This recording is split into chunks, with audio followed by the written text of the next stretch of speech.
OTS News. My name is Mean Marky T. Pile driving geeks.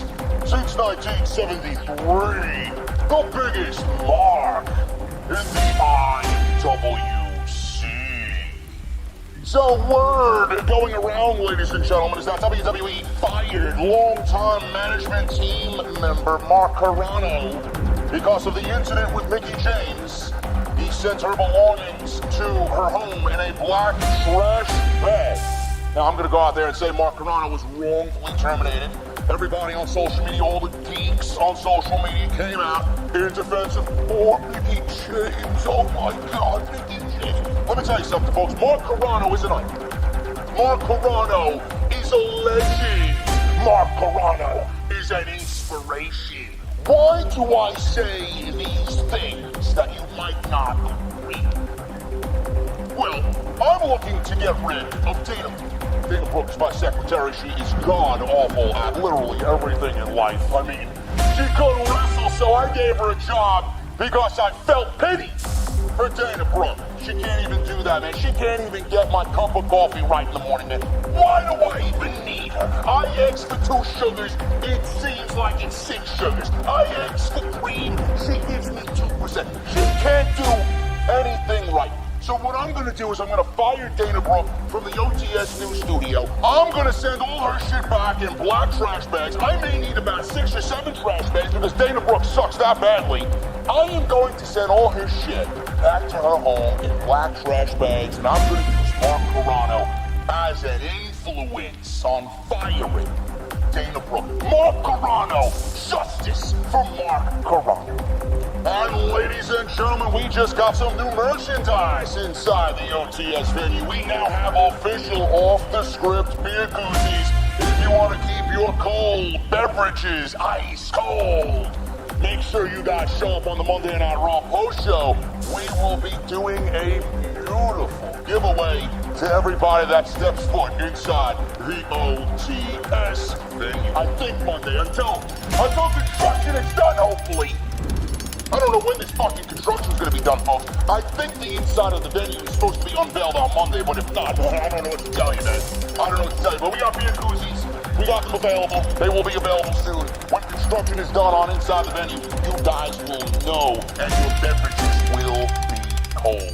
That's all I got, folks, because good luck on me getting any information on SmackDown tonight. Apparently, Apollo Crews defending the Intercontinental Championship tonight. Roman Reigns is supposed to be picking a new opponent after Cesaro already put his name in contention for the Universal Championship.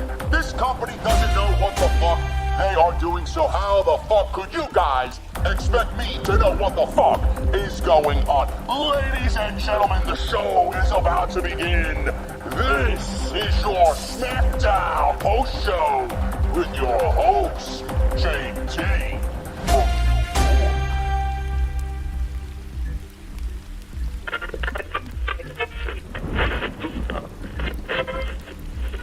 Let's see it.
Did Daniel Bryan just put his career on the line? We are live, man!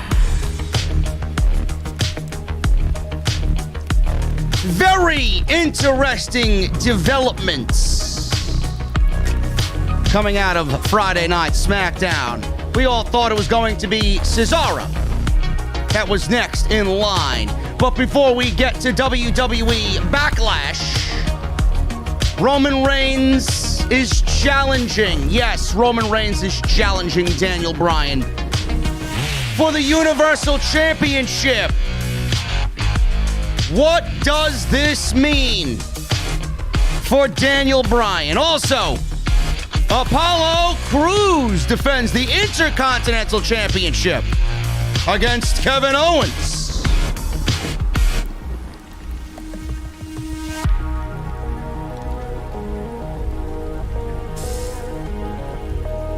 I'm trying to think what else happened on this show that I actually care about. I'm drawing a blank, folks. I'm drawing a blank. But SmackDown delivered a fairly decent show tonight, but compared to Monday Night Raw, anything is decent. This is the only place you need on your Friday night. This is your SmackDown post-show right here on Off the Script.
What is going on, guys? Thank you so very much for joining me right here on Off the Script. This is your SmackDown post show for April 23rd, 2021. Did Daniel Bryan just put his career on the line against Roman Reigns, the tribal chief, Roman Reigns? I got my creative juices flowing here, ladies and gentlemen. Got my creative juices flowing right here. Tonight was a very good episode of SmackDown. It was very wrestling heavy. I appreciate that. It furthered the most important storyline on SmackDown, the most important storyline in WWE, the most important figure in WWE, Roman Reigns. Roman Reigns, Cesaro, Daniel Bryan, Seth Rollins included, but he didn't wear one of his fancy suits today. Listen, I can't say anything bad about Seth Rollins, man. The man unblocked me on Twitter. Me and Rollins are going to become best friends. Don't worry about it. Now, maybe I could show up to an autograph signing and say, hey, bro, listen, it's JD, man. What's going on? Your suits, they look great, man. You look fantastic. Instead of him giving me the middle finger telling me to go fuck myself. Maybe. I don't know. SmackDown. SmackDown was a good show tonight, man. Daniel Bryan, Roman Reigns. It's great when Roman Reigns doesn't wrestle. It's great when Roman Reigns doesn't wrestle on SmackDown. This made next week's match that much more important. I want to show everybody how important making you a champion, the most important figure of the show, is. Roman Reigns never wrestles on SmackDown. Never. I don't think. somebody can correct me if I'm wrong. I don't think he's wrestled on SmackDown since he's won the Universal Championship, nor should he. He doesn't have to. Kevin Owens. Kevin Owens in the Steel Cage match. That was the last time we seen him on Christmas Day. That was it. That was it. We haven't seen Roman Reigns wrestle on SmackDown. The announcement of Roman Reigns, and I want to start off with this. The announcement of Roman Reigns challenging Daniel Bryan himself, and not Daniel Bryan challenging Roman Reigns. The announcement of Roman Reigns, the Universal Champion, challenging Daniel Bryan to a Universal Championship defense of his title next week, not only makes it look like Roman Reigns is that much of a badass, how important he is, makes him a fighting champion. Oh, but what about Jey Uso? He cheats every match. Yeah, I get it. I don't like it either. But the fact that Roman challenged Daniel Bryan and not the other way around, it makes Roman look good. It makes Roman look good. And the fact that Roman hasn't wrestled on SmackDown, and the fact that he's defending the Universal Championship on SmackDown next week, it makes everything seem that much greater. It makes everything seem that much important. It makes everything seem that much more bigger. It's a big night next week on SmackDown. Now, this is an interesting situation. I didn't think Daniel Bryan was going to get a shot this quick. I didn't. I was going the more traditional, conventional route of Daniel Bryan maybe getting a match against Edge first.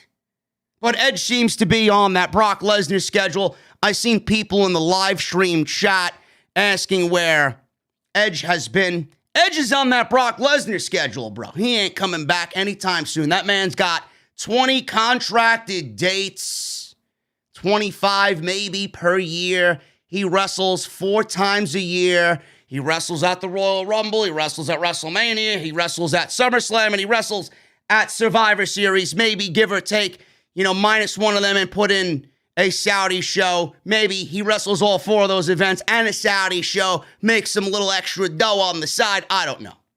The guy's got less than 30 dates in WWE for the next 2 years. So people asking where Edge is.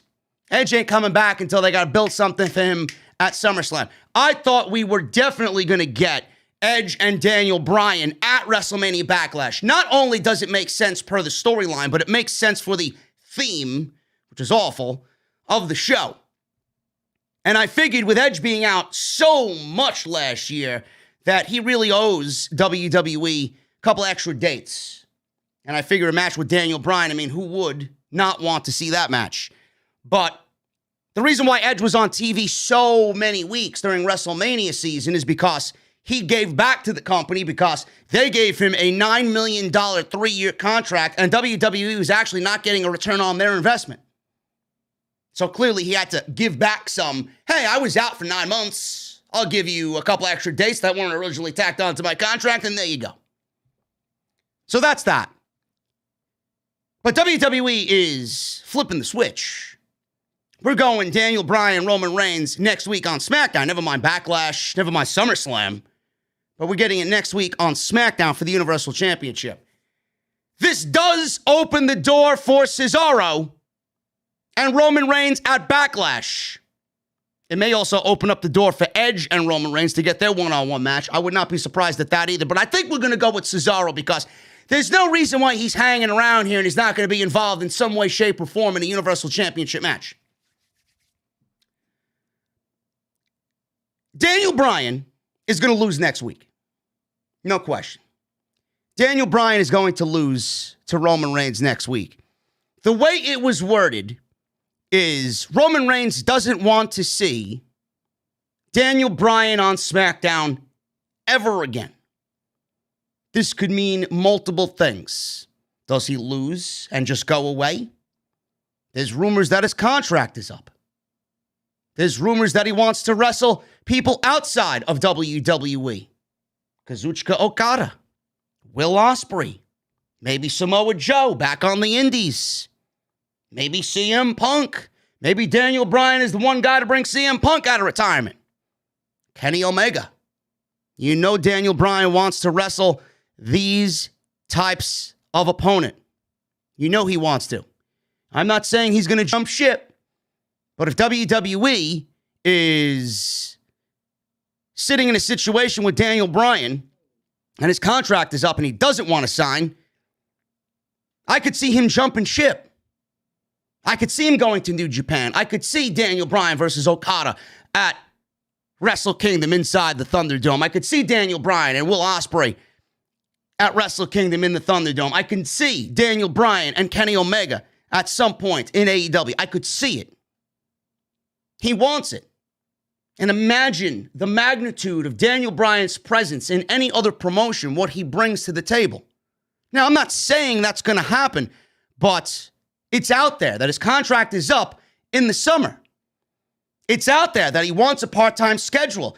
It's out there that he's got possible depression issues that have been documented on television. Whether it's real or fake, I don't know. But there was a report that he was interviewed with, or interviewed on during WrestleMania or after WrestleMania, saying that he was in the WrestleMania main event. He didn't even want to be a part of the WrestleMania main event. Daniel Bryan outwardly said himself personally he didn't want to be a part of the WrestleMania main event because of Edge, and it being 10 years to the day that Edge was challenging for the Universal Championship. To come back on that road that Edge was on, he did not want to be in the way. Daniel Bryan did not book himself into the WrestleMania main event. Vince McMahon put him in the WrestleMania main event. Daniel Bryan, like I mentioned before, wants a part-time schedule. I don't know what that means. Does he want to work an Edge schedule? Does he want to go from 100 dates to 75 dates? How many dates is he working? I mean, I don't know how many dates he's currently working right now, but they're not touring. Everybody's on a part-time schedule compared to what it used to be. Some of these guys don't wrestle every week. Some of these guys wrestle 20 times, 25 times per year in the last year. They only wrestle at the major shows. Daniel Bryan doesn't wrestle every week on SmackDown. He may be, out of 52 weeks in the year, he maybe works 30 SmackDowns where he's working. Probably less than that. He's already on a part-time schedule. So I don't know how much more part-time he wants to be part-time. It's very weird.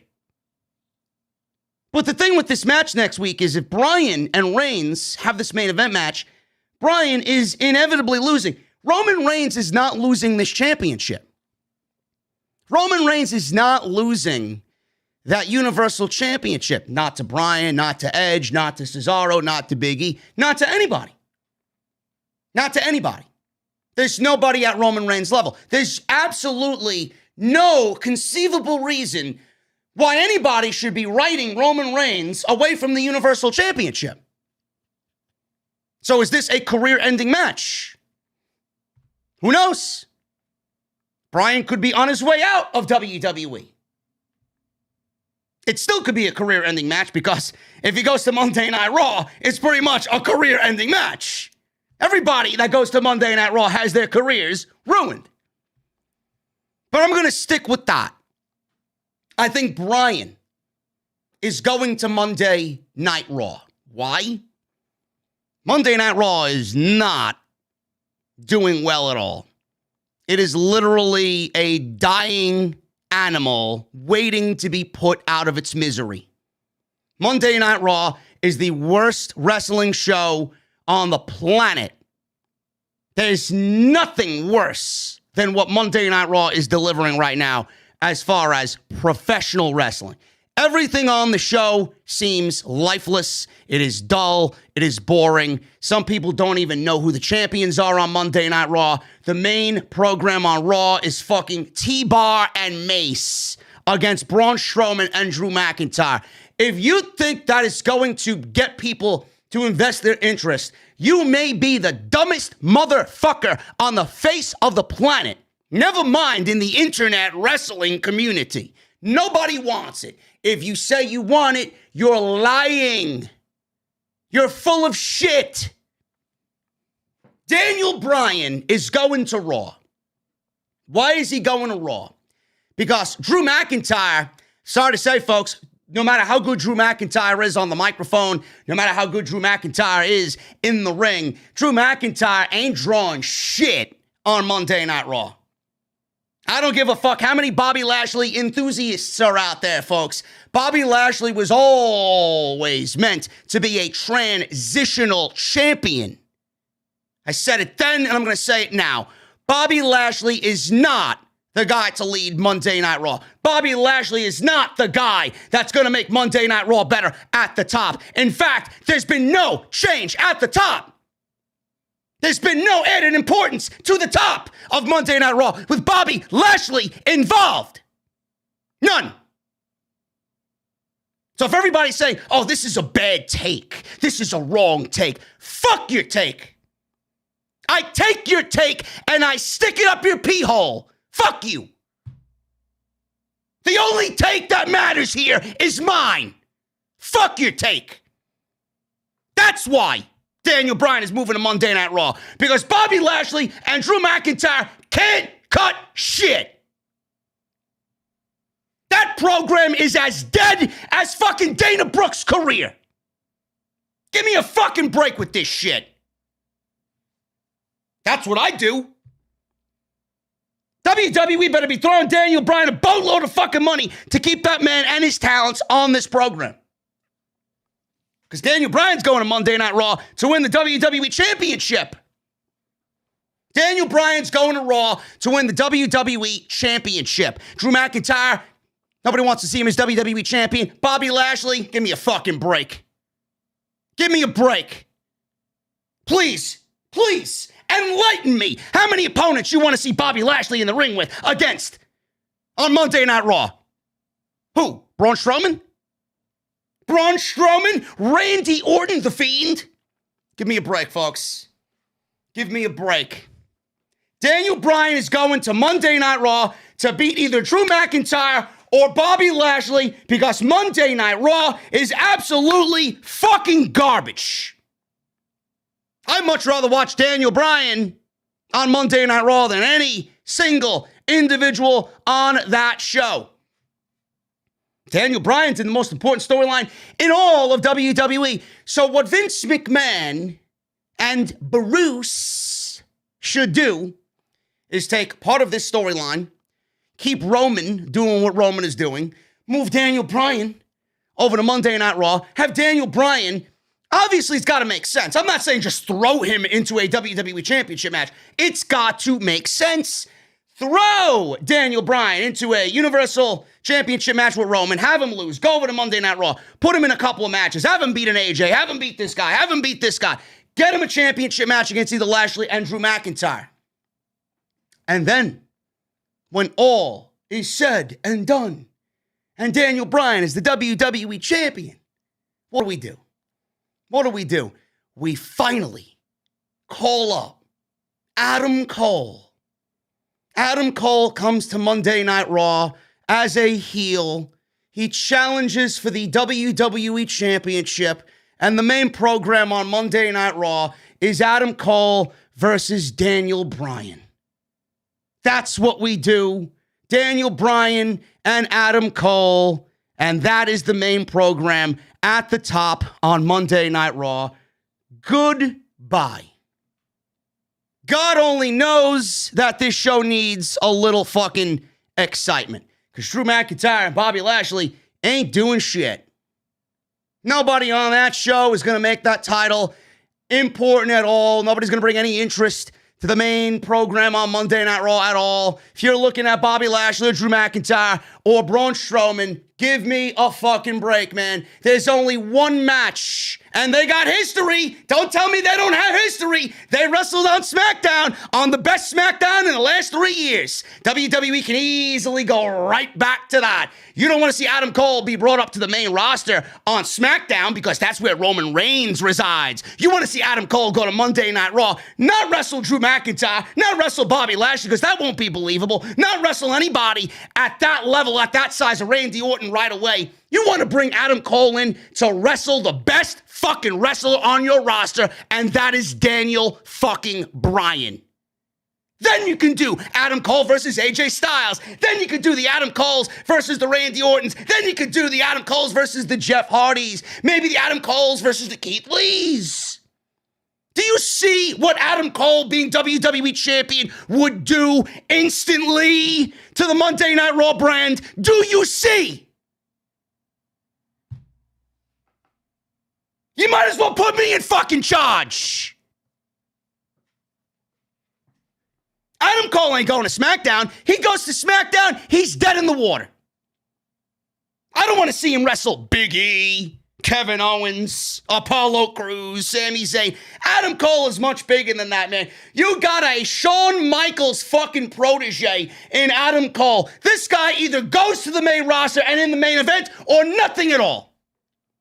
This guy's a perennial main event WrestleMania main event guy for years to come. Daniel Bryan and Adam Cole for the WWE Championship. Monday Night Raw needs it. Monday Night Raw needs something. You got to start building around the future. You got to start building importance on that show. There's nothing that's going to bring importance to that show like that. Done. Done. I've said my piece. I've said my piece. If it happens at SummerSlam, so be it.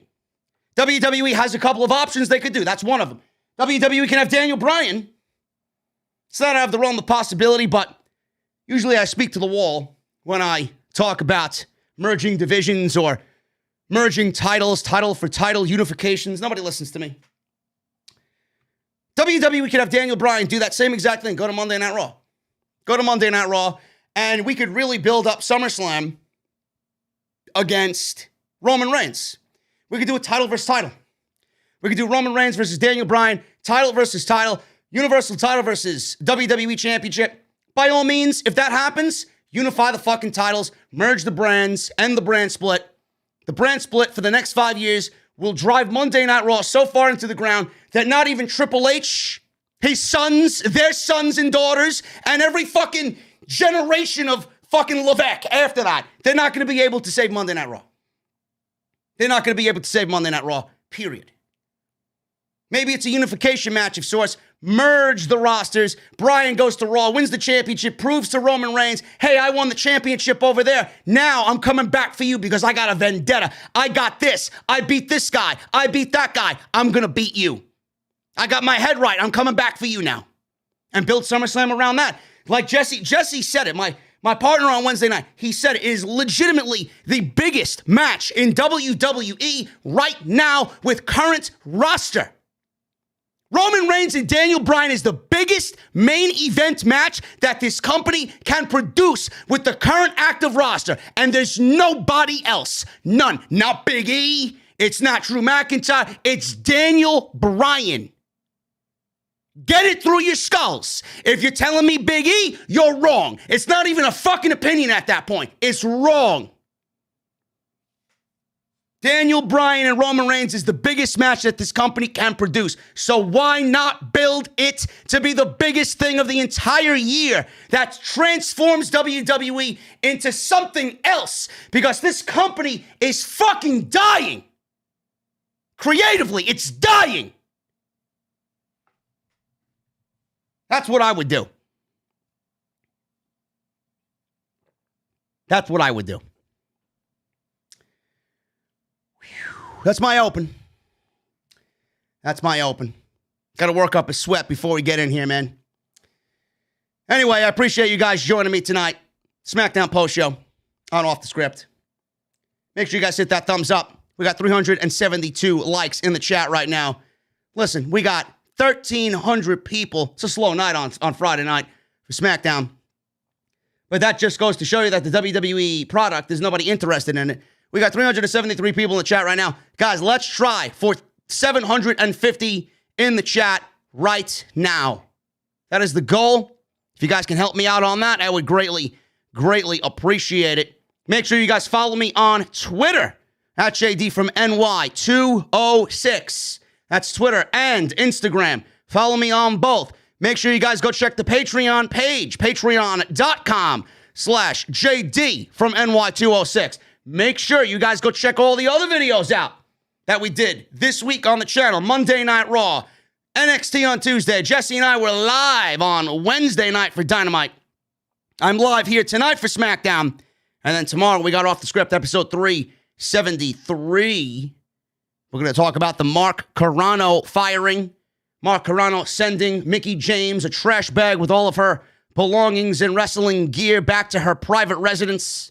And Mickie James took offense to this, and it blew up, went viral on social media so badly that he got fired the same day. Triple H and Stephanie McMahon had to come out and publicly announce that this was an embarrassing act for not only all of the released wrestlers, but for WWE and the image of the company. I go over why Mark Carano was fired and why nobody should be upset with Mark Carano. I don't respect people like Mark Carano, but nobody should be upset at Mark Carano. Why should we not be upset at Mark Carano? Because Mark Carano is a yes man. Mark Carano did what he did because he was told to do it by only 3 other people in the company. Those are the people you should be mad at, not Mark Carano. Mark Carano was only doing his job because he was told to do it. Wow.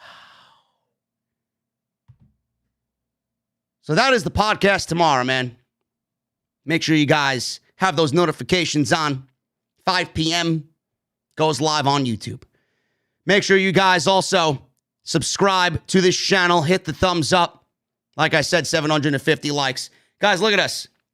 We got off the script koozies. We got off the script koozies now inside the venue. How many of you guys want an off the script koozie to keep your cold beverages cold? I'll tell you how you can get one. Come Monday, I think, if my boys over at Deviate Designs are prompt like they have been, we're going to get the inside of the venue. The inside of the venue will be complete. The transformation for now, because they're going to do more work for me in the future. And I got ideas, believe me. But we got the intro. We got the inside of the venue. We got the outro. It's going to be a whole story. So you guys can get your hands on an off-the-script koozie right now. If you tune into the live broadcast of the Raw post show, if you guys, and I'll go over the rules on Instagram and I'll go over the rules on Twitter, you guys, if you show up, you will have an eligible chance to get yourself one of these bad boys. So make sure you guys go and turn on those notifications, man.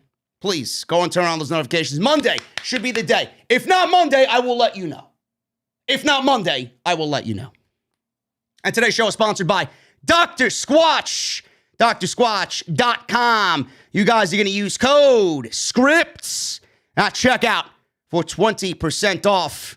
They got gold moss. They got pine tar. They got the spearmint basil scrub, alpine sage, the cedar citrus, the bay rum, the grapefruit IPA, and my personal favorite, the cold brew cleanse. That's just the soaps.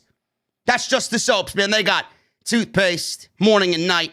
They got conditioners. They got shampoos. They got deodorants.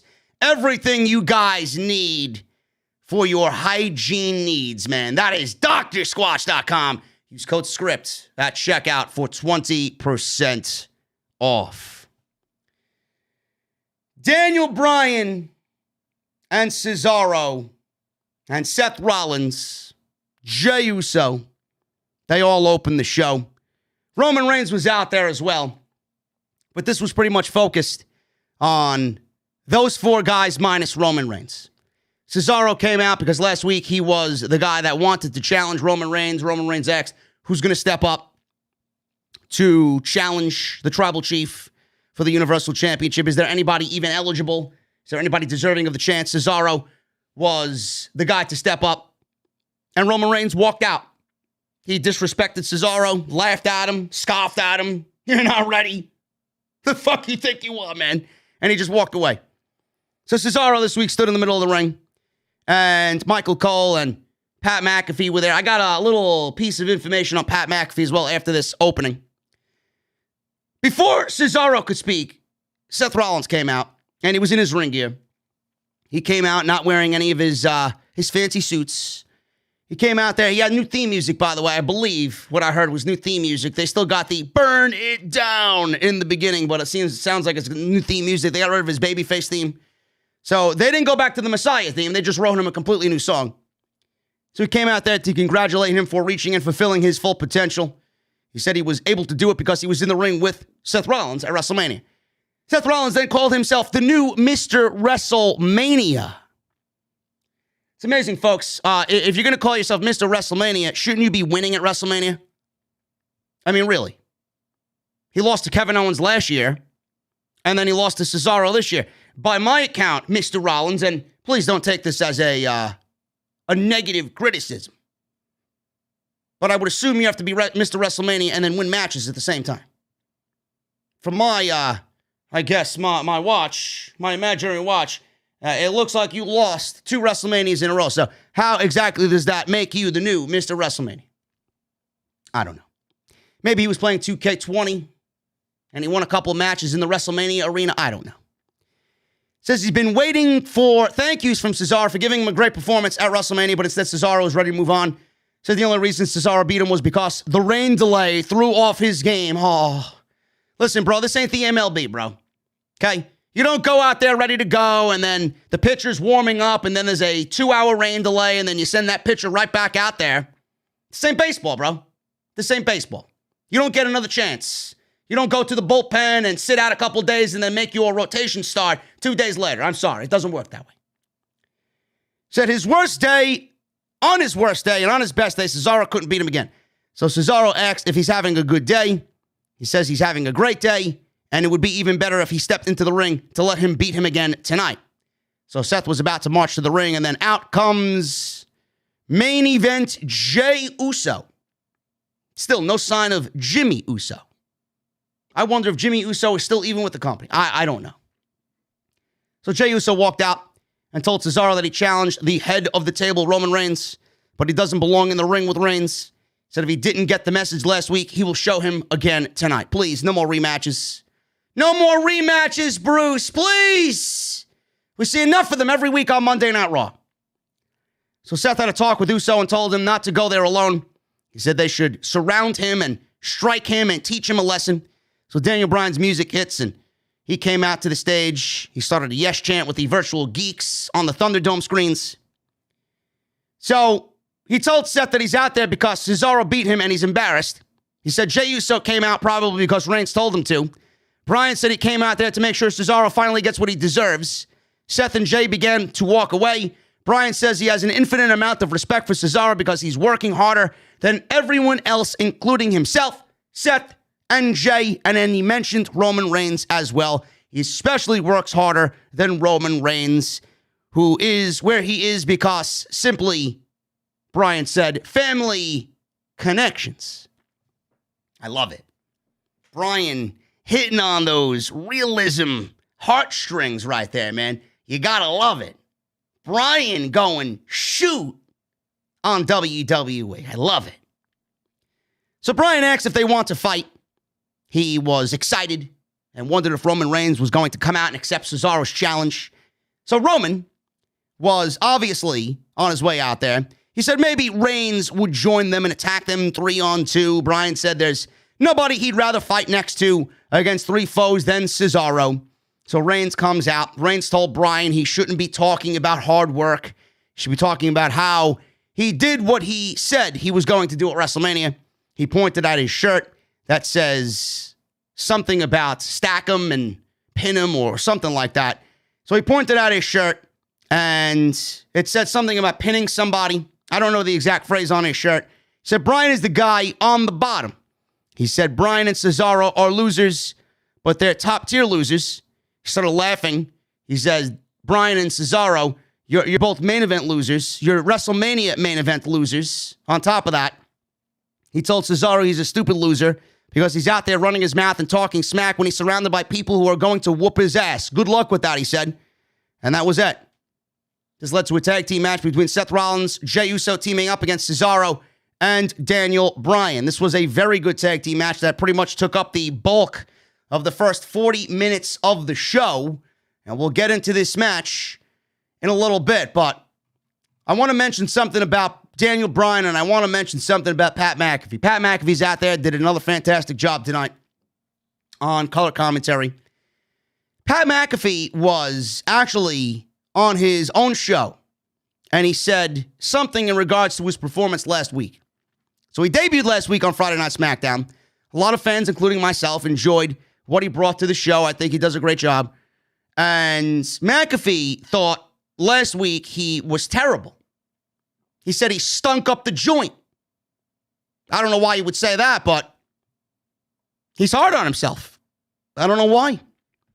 So while speaking on his radio show, Pat McAfee opened up about his first night alongside Michael Cole. He said that there was no clue given as to what was going to happen that night. He went with his natural instinct when it came to sitting and standing.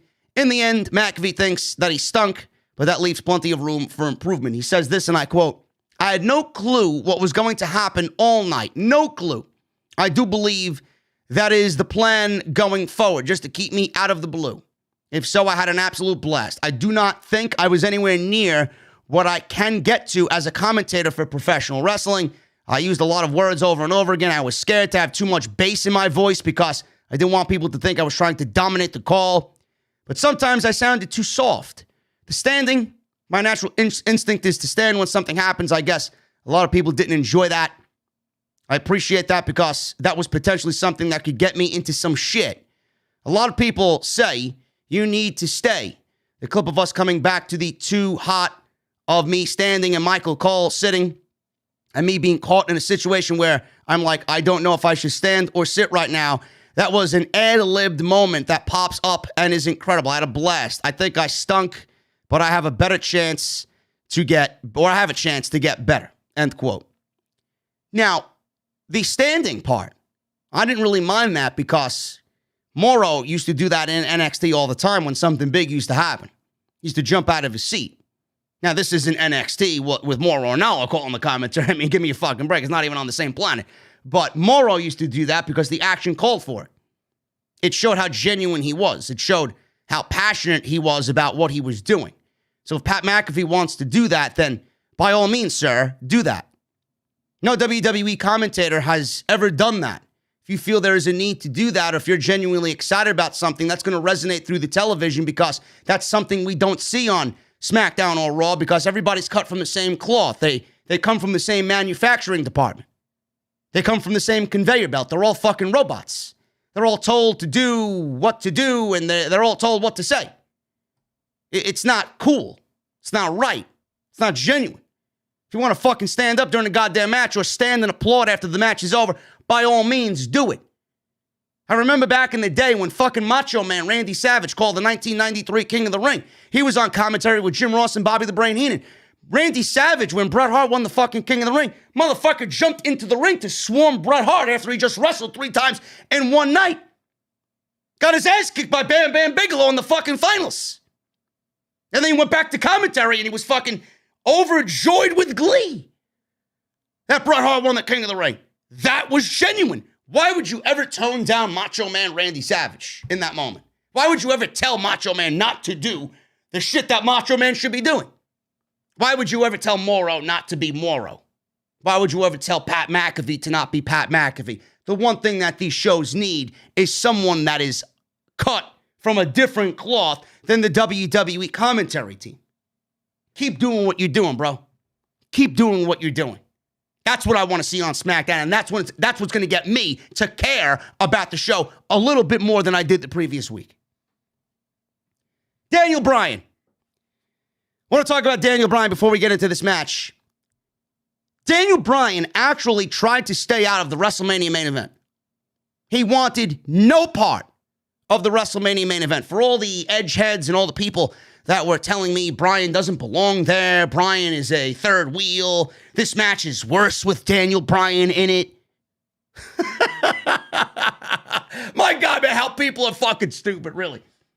The main event of WrestleMania is worse with Daniel Bryan. Who the fuck are you? Like, where are you from, man? Seriously, on what planet would anybody utter those words? I don't get it. What are you, fucking mental? Daniel Bryan himself didn't even want to be there, man. So go fuck yourself. He didn't even want to be there. The main event of WrestleMania, clearly we all know, the best match of the night, best match of the weekend. Roman Reigns, Edge, Daniel Bryan, Universal title. Daniel Bryan didn't want to be a part of the match. He spoke to BT Sport, and he revealed that he didn't want to be a part of the main event, as Bryan had no intention of getting in the way of Edge's comeback story. Bryan believed that he shouldn't have been in the match at all. He says, and I quote, "I kept trying to get out of it too. You know, this is a heck of a story. 10 years to do this to the day he was forced to retire. It was shortly after Elimination Chamber in the build to the singles match. I had Roman at Fastlane and was like, this is going to be a stick Daniel Bryan in here thing. Not to say that I didn't want to be a part of it. I just thought it would be such a strong main event with just the two of them. WrestleMania 30, it felt like with the way the crowd was reacting with Batista and Randy, they kind of needed me in there. This one didn't feel like it needed me. It's all water under the bridge now, but maybe that was in the back of my mind. Hey, I'm not sure I should be in this match is why I had this weird reaction to actually being out there. So that was the reason why he felt like he was detached from it, because there were reports going around that he was detached and he didn't want to be there. He didn't want to be there because he had such an immense amount of respect for Edge. He didn't want to get in Edge's way. But Vince McMahon wanted Bryan in there. Vince McMahon saw something that Daniel Bryan clearly didn't see. Now, with WrestleMania 30, it's easy to know which way to go because you got the fans guiding you. It's like they're swaying you in the wind. The fans are going to tell you what they need and what the show needs. So that was easy. Anybody with a fucking set of ears could see what was going on there and hear what was going on there, set of eyes and ears. But with this, it may be tougher for the performers to see what's going on because they don't have that to feed off of. We watch them and we see the things that are happening and we hear the things that are said on commentary. We see the matches play out. To us at home, it made sense. To Daniel Bryan, it might have been that much harder for him to see that it actually made sense for him to be there. Edge and Bryan with Roman in the main event created magic. Edge and Reigns, I don't think that would have been a WrestleMania main event. The story, yes. 10 years, yes. I respect it. Everybody respects his grind to come back after 10 years. Nobody's going to tell him otherwise. But the simple fact of the matter is, Vince McMahon didn't want Edge, and I knew I seen it. And I know people in the company seen it as well because it was a big story leading up to that match. People in WWE thought Edge looked old. There was one show where he just looked his age. It was a SmackDown main event against Jey Uso. And it was the match where whoever wins that match is the special enforcer for the Daniel Bryan Roman Reigns match at Fastlane. He looked old. And that's what kind of threw everything off. I'm not saying that they didn't see it. Maybe they didn't acknowledge it and did see it in the end, but Vince clearly seen it. Management seen it. I seen it. Day of. I came on here that night on this live stream to say that in those exact words. Edge looked old. Vince didn't want an old-looking Edge against Roman Reigns. He was worried, as he should be. So he put Daniel Bryan in there, a little bit of a younger guy, same age as Roman Reigns. And it offset the match to make it a better match. Edge could get another championship match.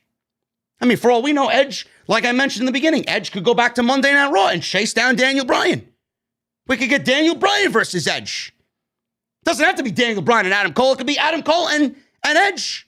Doesn't have to be Daniel Bryan. Imagine the Monday Night Raw top of the card with Daniel Bryan, Adam Cole, and Edge fighting over the WWE Championship. What a fucking night and day difference that would be from the shit that we got now. Right? But Daniel Bryan doesn't give himself enough credit. And it's tough to gauge with virtual geeks on a goddamn screen. He being in that main event was the right call. No question. Absolutely no question. Now we're going to talk about Daniel Bryan and possibly walking away from WWE. There was a report that Daniel Bryan, same interview with BT Sport, that Bryan may be done as a WWE wrestler. We'll save that for the end. I don't want to jump into all the news right now because Bryan and Reigns, the match was made in the main event. We'll talk about, is Bryan done as far as the WWE wrestler is concerned at the end of the show. But this was a very good tag team match.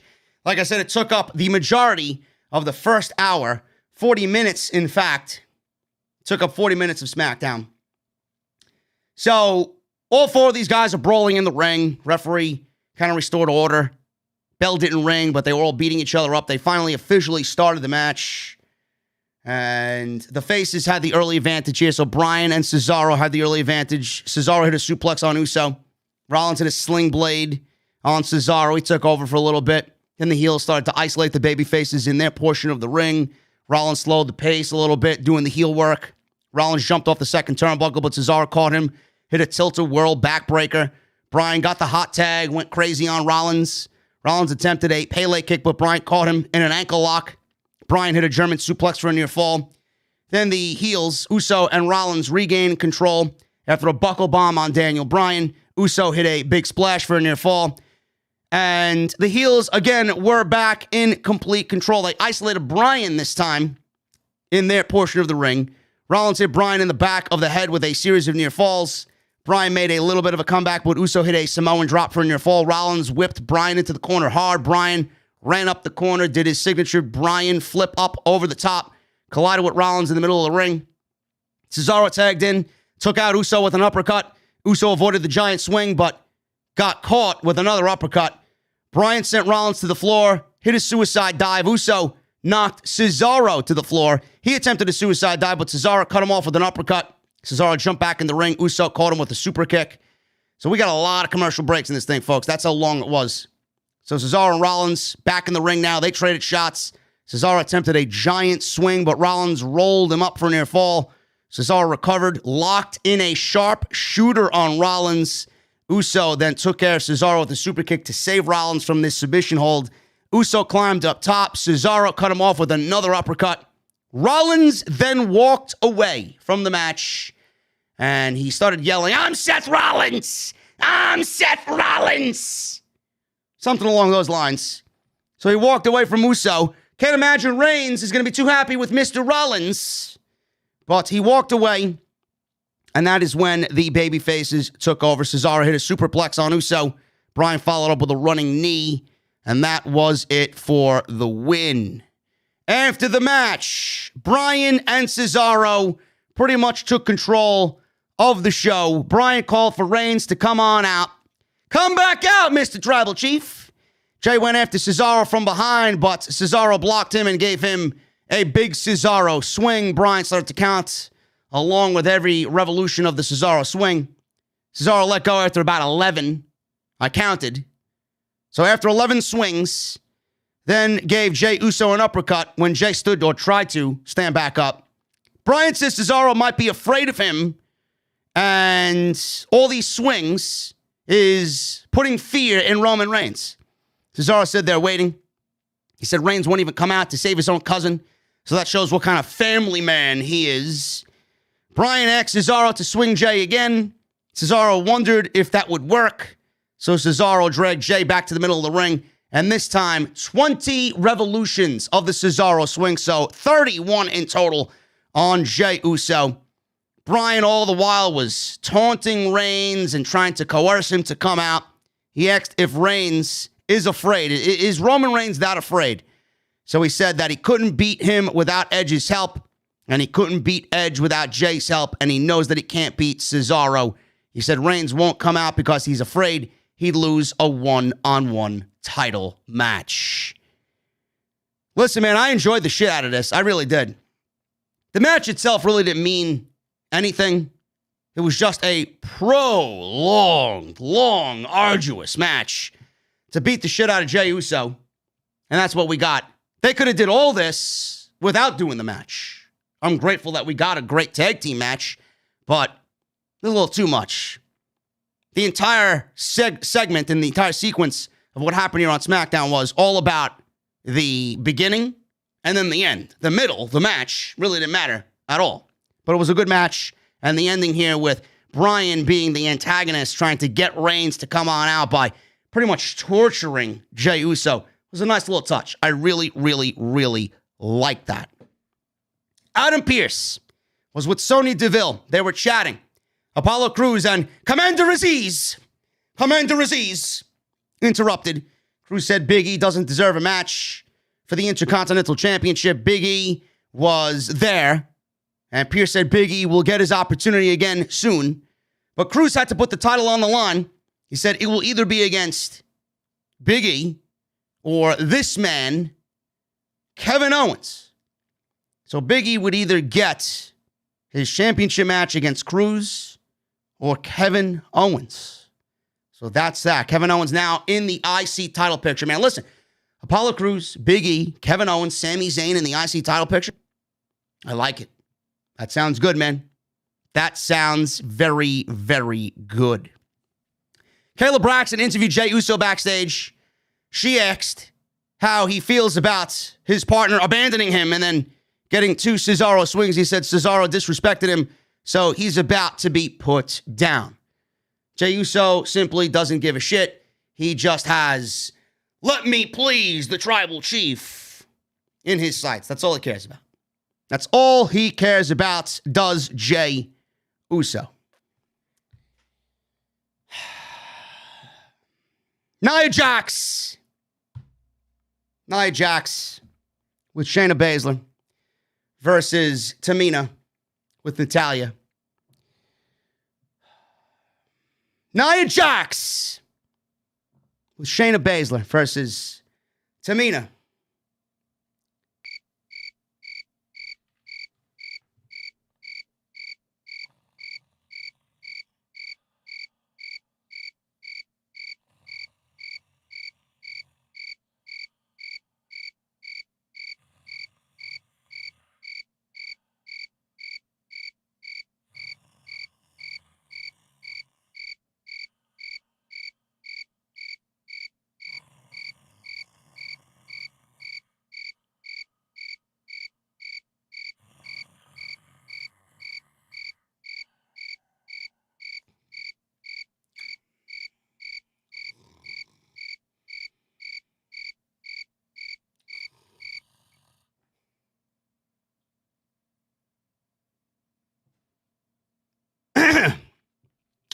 Did I miss anything?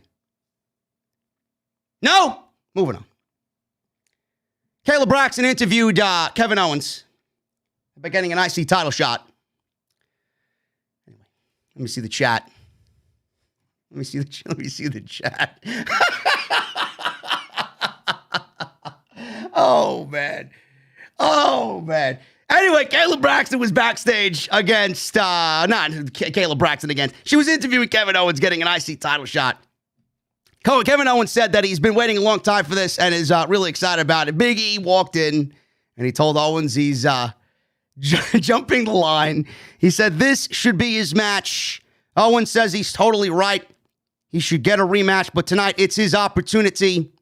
And he said he's going to win it. He will have fun because it'll be his title. He laughed. Big E laughed. Owens slapped his shoulder. Big E was obviously upset about this situation. He wants his Intercontinental Championship match, and he's going to get it against either Kevin Owens or Apollo Crews. Yes, there you go. Folks, it's off the script. It's off the script for a reason, folks, okay? What other podcast is entertaining you like this every single week, huh?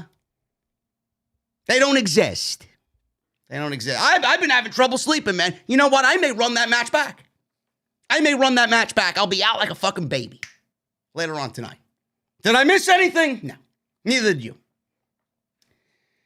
So backstage, Adam Pearce reacted to a text on his phone when he walked with Daniel Bryan in the back.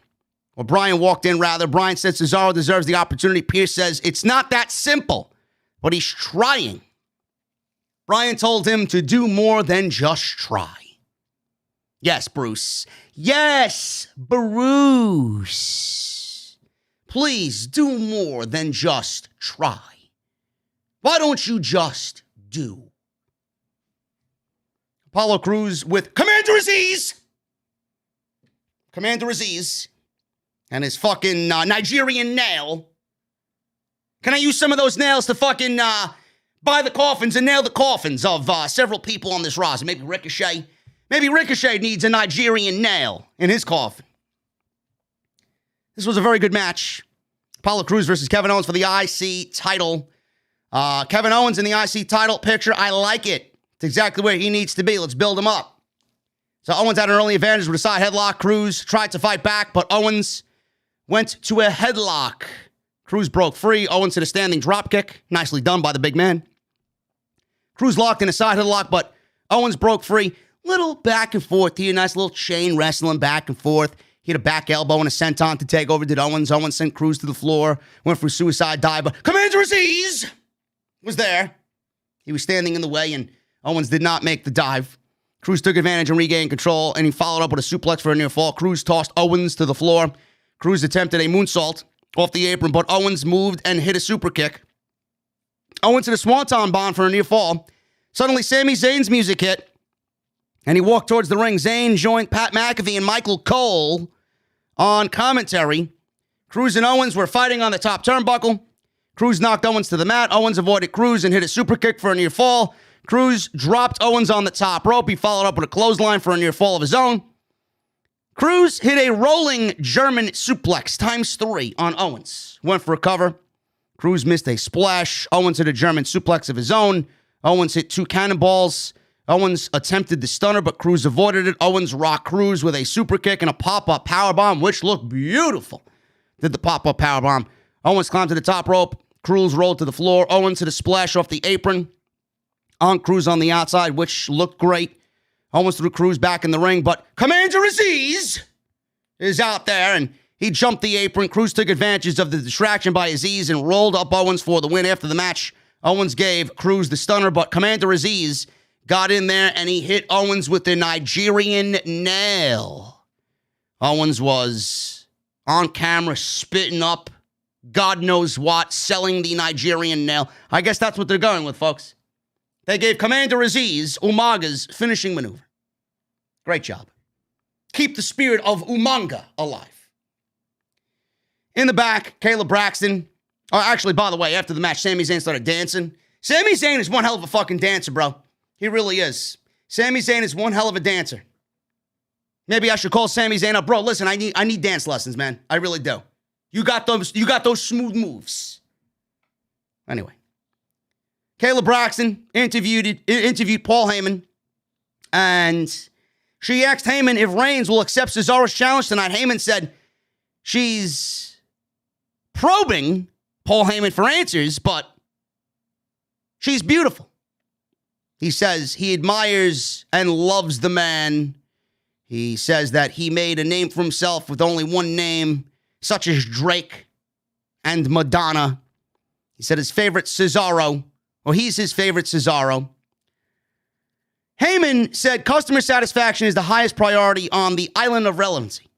Said he wanted to give everyone a prediction. No, let's make that a spoiler. Said tonight, live on SmackDown, everyone will hear from the tribal chief, and he will give his answer to the challenge tonight. We got a new backstage interviewer, folks. Megan Moran. No, I'm sorry. Megan Morant is her name. I'm sorry. It was a typo. It said the iPad here actually auto-corrected to Megan Moran, but it's Megan Morant. I'm sorry. Sometimes I let my unprofessional behavior get the best of me, folks. She interviewed Apollo Crews backstage in her SmackDown debut. He was on top of the world with the IC title. And Big E attacked Crews out of nowhere, saying that he plans to remain the IC champion for a long time. Referees and officials separated them. Commander Aziz ran over to Crews and helped him up as Big E was escorted away from the scene by WWE officials. And Commander Aziz got there too late. Aleister Black! Oh my God! Aleister Black! Yo! I got a picture of him on the wall. Look at him, bro. He spent more time in my fucking office than he has on SmackDown, man. Aleister Black, bro, you're back. You're holding the NXT title over there, bro. That's when you were still relevant. Now, Bruce got a hand on you. He kept you in a fucking broom closet for about 2.5 years, bro. You've been sniffing so much ammonia, man. I know you're ready to come out. I know. I know you want to be back down in NXT. Listen, I think you versus Cross would kill it, bro. You versus Balor would kill it. You versus Ciampa again. You versus Gargano. I know. Listen, I know. But you're on SmackDown now. You're on SmackDown. You're in Roman Reigns territory, bro. What are you going to be doing on SmackDown? You ain't going to be doing nothing on SmackDown with Roman Reigns as the tribal chief. Come on, bro. You'll be going after the Big E's, the Apollos, the Kevin Owens, the Sami Zayns. That's what you're going to be doing, right? Go join your wife over in Jacksonville, please. How many more years you got in your contract?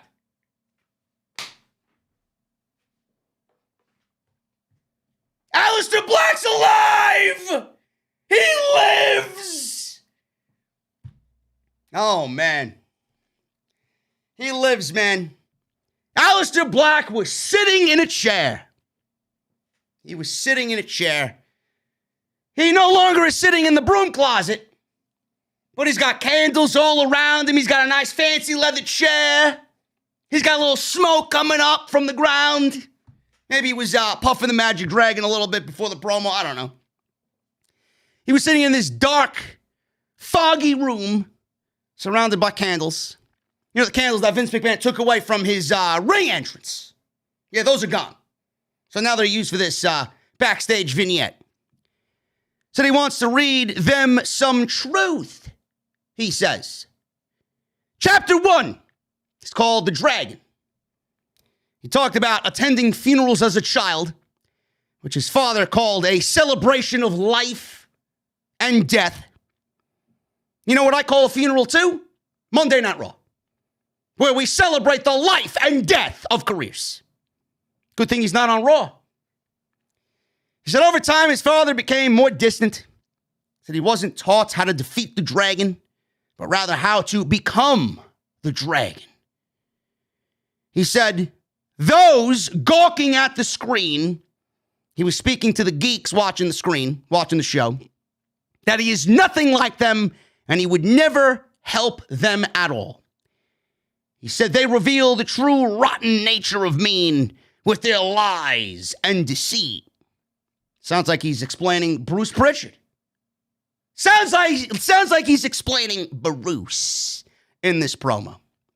You transform your children into bigger monsters than you. He said they should be removed from the earth to make room for other things. Lots of disturbing animations are shown. It looked like a very evil, cartoonish, demonic vibe with all that was going on there.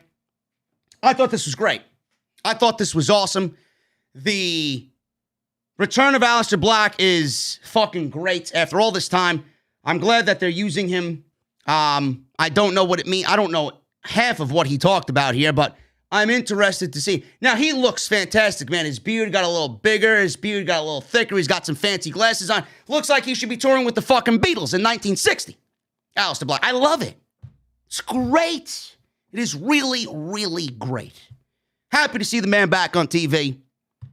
But we'll see what happens, man. Listen, it's a man. When's Ricochet's time? Aleister Black's on TV now. Can we get some effort into building Ricochet up as well? And maybe we can start getting back on the right track here. This was good. Can't wait to see more. Kayla Braxton interviewed Bobby Roode and Dolph Ziggler. She asked who is next for them in Walk the Street Profits, and I'm looking at the TV screen like I'm looking at you now. Really? These guys are next? They just lost clean last week. The fuck do you mean they're next? So Montez Ford says, how about we got next? No, Montez Ford. How about you go to the back of the line? You're next to go to the back of the line. You're next. The fuck is in that cup, bro? Give me some, because I'd love to know what the fuck you're smoking. How about we got next? Ziggler told them exactly what I told them and told you. Why don't you go take your place in the back of the line? Bayley walked in as they had a little stare down. The two teams left. Bayley now all of a sudden is in this promo.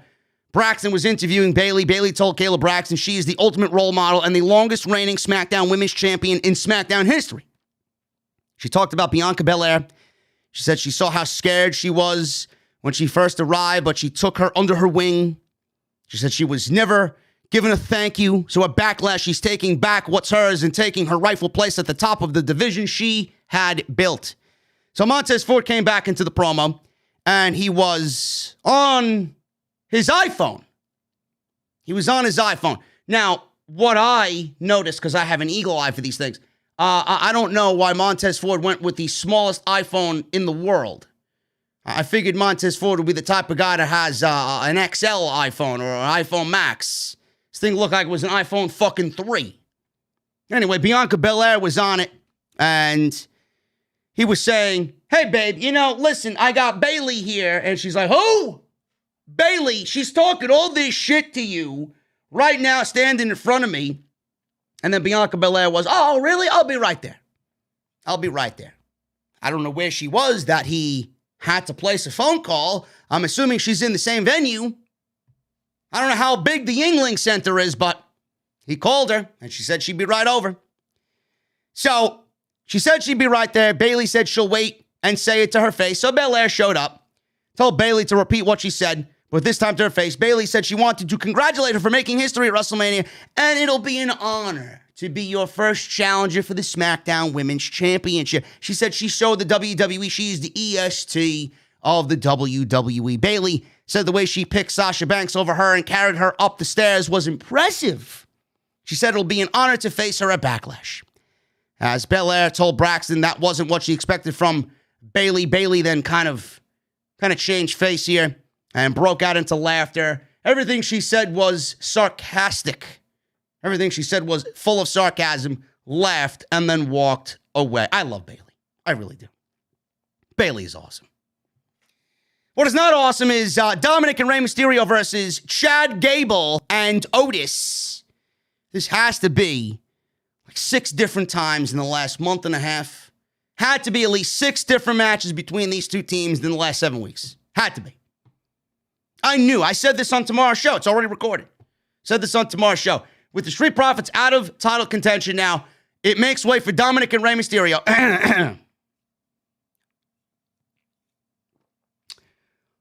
Booyaka, booyaka. 619. Booyaka, booyaka. Rey and Dominik Mysterio against Otis and Chad Gable. I said this on the podcast, man, on Saturday, tomorrow. The Profits lost, and we got Dominik and Rey Mysterio beating Otis and Gable eventually, and they're going to be the next in line to take the tag team titles from Dolph Ziggler and Bobby Roode. And that's exactly what happened with this outcome. Dominik and Rey Mysterio win in about 10 minutes. If you've seen any matches between these two teams, then you know what to expect, man. So we got Otis and Gable in control. They isolated Dominik on their side of the ring, cut him off from Rey. Otis hit a splash in the corner for a near fall. Gable slowed the pace down, worked over Dominik's arm. Gable attempted a German suplex, but Dominik landed on his feet. Rey got the hot tag. Rey gave Gable a Hurricane Rana off the top rope for a near fall. Looked really good. Rey knocked Gable off the apron. Dominik hit a sliding sunset bomb into the barricade. Dominik sent Otis into the announce table at ringside. Rey then hit the 619 for the win. Actually, the 619 and the frog splash for the win on Gable, and they more than likely are the number 1 contenders for the tag team championships. Awesome. There you go. Cesaro, Daniel Bryan, and Roman Reigns. This was the final segment of the show. Cesaro was accompanied by Bryan. They wanted to both be out there while Reigns gave his answer if he's going to challenge Cesaro or accept the challenge of Cesaro. Cesaro said he can either come out there and give them the answer or he can go back there and get an answer. Your choice. So Reigns came down the aisle and he asked Cesaro in the ring, who is he to challenge him? And then he started looking at Cesaro, yelling at Cesaro, you don't deserve it. You don't deserve it. You haven't earned it. He said he's the tribal chief. He will never be at his level. So the Universal Champion issues challenges around here, and his challenges right now are for Bryan. Never mind Cesaro. He pushed Cesaro to the side. Reigns looking at Cesaro, side-eyed, kind of scoffing at him. Awesome. His challenge was for Daniel Bryan. He walked over to Bryan, and he says, I never liked you. I never liked you. And he gets one more title opportunity. I want to give you one more title opportunity against me next week on SmackDown in the main event. Cesaro was looking at him. I thought Cesaro was going to have a problem with it. Cesaro, very babyface-like. He looked at Bryan and said, you have to take it. You have to do this. Bryan was about to answer, but Reigns said, listen, I want you. I don't like you. I'm giving you one more opportunity. If you lose next week, not if, when you lose, I don't want to ever see you again. I want you to disappear and vanish. I never want to see your face on my show again. I don't want to see you floating around SmackDown again. Do you understand me? Bryan stepped up, said, I accept. He told Bryan as he held up his belt, you're never going to have this. This will always be mine. Cole said it would be the biggest main event in SmackDown history. I doubt that. I doubt that highly. But whatever you got to do, whatever makes you sleep at night, Michael Cole, whatever you got to do to sell next week's show, which will probably generate a 2.0 rating like it usually does. I don't know. I don't know what's going on here. I do not think Bryan is winning the title. I don't. I don't think Bryan is winning the championship at all. I would not book Roman Reigns to lose that championship, period. Is this Bryan's last match in WWE? I'm going to read a report to you in just a second. Is this his last match in WWE, or is this him moving to Monday Night Raw? I don't know. SmackDown seems to be doing much better than Monday Night Raw. Not by much, but anything is better than Monday Night Raw right now. They are in dire need of help. They are in dire need of help. If Bryan goes over to Raw, Edge goes over to Raw, and Adam Cole goes over to Raw via a call-up from NXT after he's done with Kyle O'Reilly, I mean, it's a vast improvement over what they're doing now. And Adam Cole being the leader of Monday Night Raw, I think, is long overdue. It truly is long overdue. But is this Bryan's last match in WWE? Now, with the report, is he done as a wrestler? He was interviewed by BT Sport. You know, he wants to go part-time. He doesn't want to do full-time wrestling anymore, and he wants to be with his family more. He did say that he still plans to wrestle, but just not on a full-time basis. He says, and I quote, "It was really bizarre. It's been 9 days now since it happened.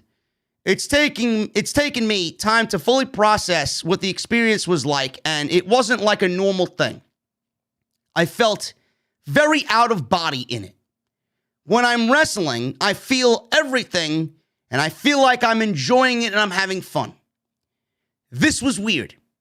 I was out there, and it felt like I was detached. It was so strange that before the match started, I got this strange feeling like, oh no, is this what it's going to be like before I die? Am I going to die? Well, okay, it was really bizarre. I don't know why or how it happened, but it was unlike anything I felt while wrestling before." So Bryan said he was calm before heading out to the ring and not to, he didn't want to worry anybody. He was not so worried about things because he enjoys wrestling more now that he's back since coming out of retirement. He tried to explain how he felt about it to Brie, but he's failed to do so. He then later said, and I quote, "I haven't watched the WrestleMania back match. I don't know if I want to watch it back. I don't know if watching it back would help figure out why I was so detached." He then noted that people think of him as a hippie, but he's not. He said he's really into science and fact-based things.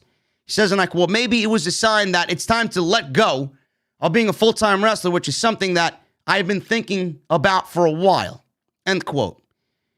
He then recalled Shawn Michaels telling him when he first started training that when you don't get nervous right before you go to perform, then it's time to retire. However, he doesn't think the same way. He says, and I quote, "The odd detachment was like, whoa. Like I said, I'm either going to die or maybe it's a sign that this isn't it and it isn't the same type of fulfilling that it was before. I've been trying to meditate on it and talk to my friends that I'm close with about it and ask them, what is that? What is that?" End quote. I don't know where Bryan stands as far as contract goes, but, I don't want to make a snide joke in something that just comes off a little too serious. He might feel detached because, this is just the current state of WWE. Everybody probably feels detached. WWE has a way to make anybody feel detached. Everybody that works these shows is detached. Half of them work like they don't even want to be there. Half of them are just going through the motions. WWE made its fans feel detached, and now it's making their wrestlers feel detached. I don't know if it has anything to do with the direction of the current product. I don't know. But Bryan, he goes through these ups and downs. He's gone through these ups and downs before. I've seen some clips on social media about him on Total Bellas with his wife, and he openly talks about being depressed, and he just kind of hides himself away from everything until he's ready to talk about it, until he's ready and comfortable to kind of embrace it. I don't know what he's doing or how he's feeling, but maybe it's just a situation where he knows that this is it for him. There's really nothing else there for him to do. Maybe Bryan is scared of realizing I've legitimately done everything that this company has to offer and there's no mountain for me to climb anymore. He knows that. And he may be feeling that with my contract coming up this summer, and it is rumored that he's coming up on a contract year in August. Maybe he realizes that there's nothing left for me to do and he wants to walk away. He's openly said he wants to wrestle other people in other promotions. WWE will never let him wrestle WWE and then wrestle somewhere else. That's just never going to happen. It's never going to happen. You got a better chance of me running WWE over Vince McMahon and taking his job than that happening. It's not happening. Daniel Bryan, it sounds like to me that he was detached from everything at WrestleMania and he was just going through the motions because he realizes that this is it. He's not winning the Universal Championship. He's in the main event of WrestleMania and he should be elated. He should be thrilled. And he's just there kind of indifferent. That's somebody that realizes that this is the end of this particular chapter in his life. If he goes and does something else elsewhere, whether it's AAA, Impact, Ring of Honor, New Japan, AEW, gives Bryan a whole world to do what he loves to do on his own schedule. Wrestle who he wants, when he wants, and be paid a handsome amount of money to do so. I don't know what's happening with Daniel Bryan, but next week is going to open up a lot of questions. The next couple of weeks with Daniel Bryan are going to open up a lot of questions, man. Apparently his contract is up in August. With this match happening next week with Roman Reigns, it's inevitably a loss. He loses, he's done. He loses, he's off SmackDown. Has Bryan already told WWE that his contract is not going to be re-signed? He's not re-signing with the company. Is this WWE's way to get him off of TV now, knowing that Bryan is not coming back? So we might as well take him off TV now because, A, they don't want to use him to continue building value around him in case he goes somewhere else. And Bryan probably said, hey, I don't want to re-sign with the company. I'm walking away. This is it for me. Write me off TV. There's no reason for me to be here. If I'm not resigning, I'm going home to spend time with my kids and my wife. That's it. We don't know what's going on. This is a big story. It's going to be a big developing story. But like I said, if Bryan is willing to stay and Bryan is willing to resign with the company, him leaving SmackDown and moving over to Monday Night Raw to win the WWE Championship, to be the number one guy on that show because he can't be the number one guy on SmackDown because that's Roman Reigns' show. Bryan winning the World Championship and then having Adam Cole come and take it away from him. I mean, you want to start building Monday Night Raw for the future. I mean, Jesus fucking Christ, there's no better way than doing that with Adam Cole. Then you bring Keith Lee along, you bring Ricochet. Can you imagine the top of the fucking card of Monday Night Raw with Daniel Bryan, Edge, Keith Lee, Adam Cole, Ricochet? All these guys have tremendous history with one another. AJ Styles involved. Monday Night Raw, if you actually put some fucking effort into it and do what you need to do to rebuild these guys up, build everybody up that you fucking suppressed for years. Can you imagine Monday Night Raw's top of the card? Daniel Bryan, Edge, Adam Cole, Keith Lee, Ricochet, AJ Styles. I mean, That's just fucking epic as fuck, dude. I don't know. Drew McIntyre's always going to be hanging around. You have some Randy Orton.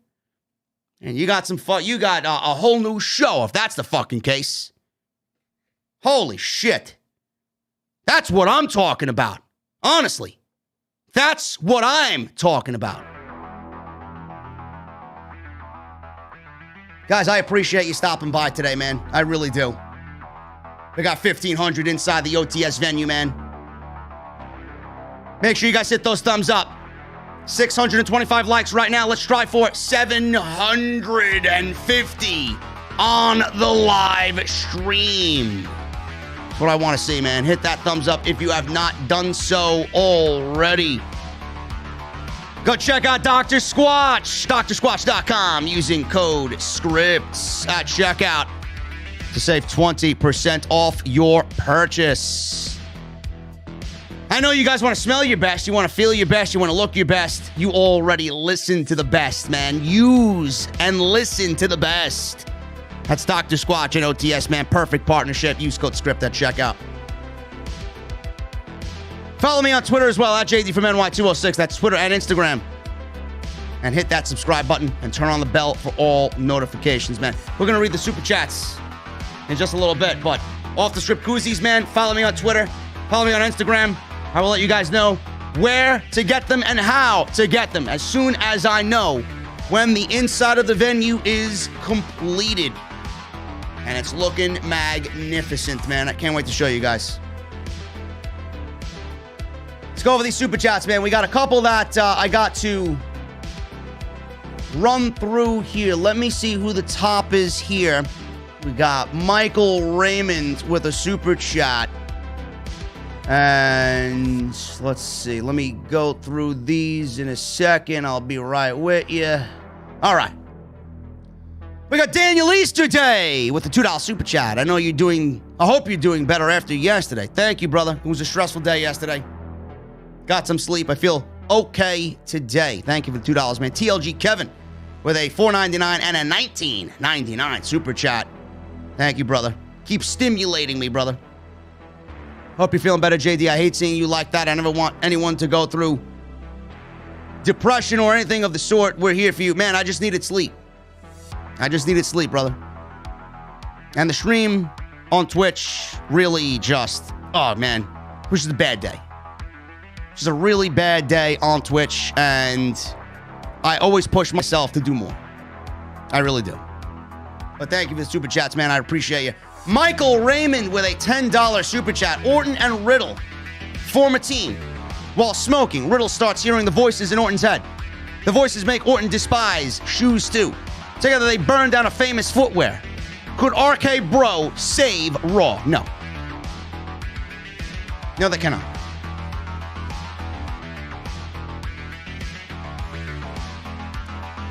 There's another name at the top, Matt Riddle. Imagine Matt Riddle and all those guys that I just mentioned at the top of Monday Night Raw, man. Bruce, Vince, seriously, bro. Cut me a check. I'll come work for you, man.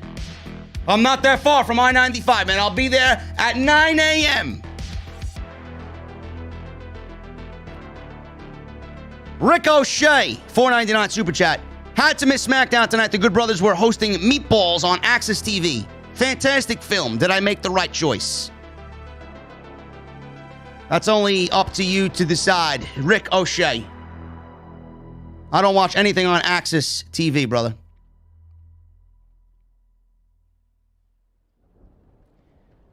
Brolio Martinez with a $10 super chat. You know, Messiah, this main event next week makes me think about typical WWE moves. I'm getting a deep feeling Cesaro is going to turn heel on Daniel Bryan in turn, making this push of his to be in vain. I don't think Bryan... Listen, man. Bryan is losing clean. Cesaro's not turning heel because Roman Reigns needs babyface challengers, and Cesaro is as good as you could get right now for Roman Reigns as far as babyface challengers go. Diggity Dog with a $5 Australian super chat.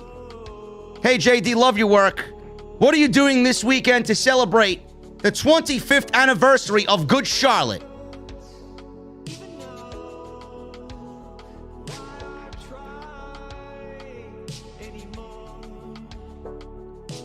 I'm listening to Cannibal Corpse's new album, Violence Reimagined. That's what I'm doing. Jaden Vlogs, $9.99 super chat. What's up, JD?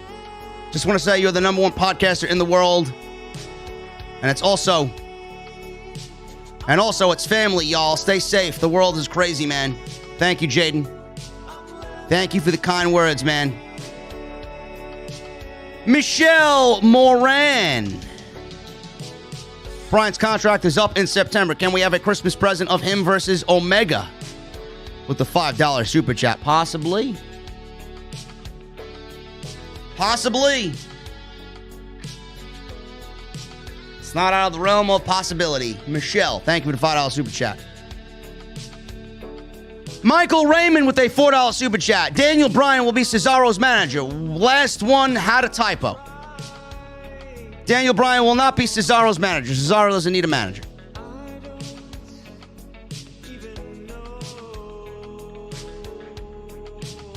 LJBK with a $20 super chat. Just want to show some love to the head of the OTS table. I've been in the hospital for days waiting for surgery tomorrow, nervous as hell. But I got the OTS to back me up. OTS for life. Listen, brother. Go get your surgery. Thoughts and prayers with LJ. Kick ass, man. Hopefully you come out of it. And hopefully you're on the road back to recovery, man.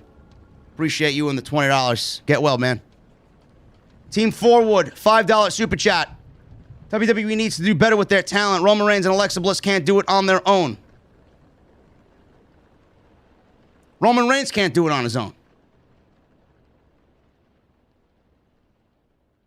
Alexa Bliss, no thank you. Tenario, 128, $10 super chat. What's up, JD? Did you check out the new Mortal Kombat movie? I did not yet, man. Jesse was telling me it is absolutely amazing. I will be watching it on Sunday. TLG Kevin with a $4.99 super chat. Happy birthday, Laura. And he leaves 6 birthday cake emojis and 3 heart emojis. Happy birthday, Laura. Rick O'Shea with a $1.99 super chat. Daniel Bryan wants Hook.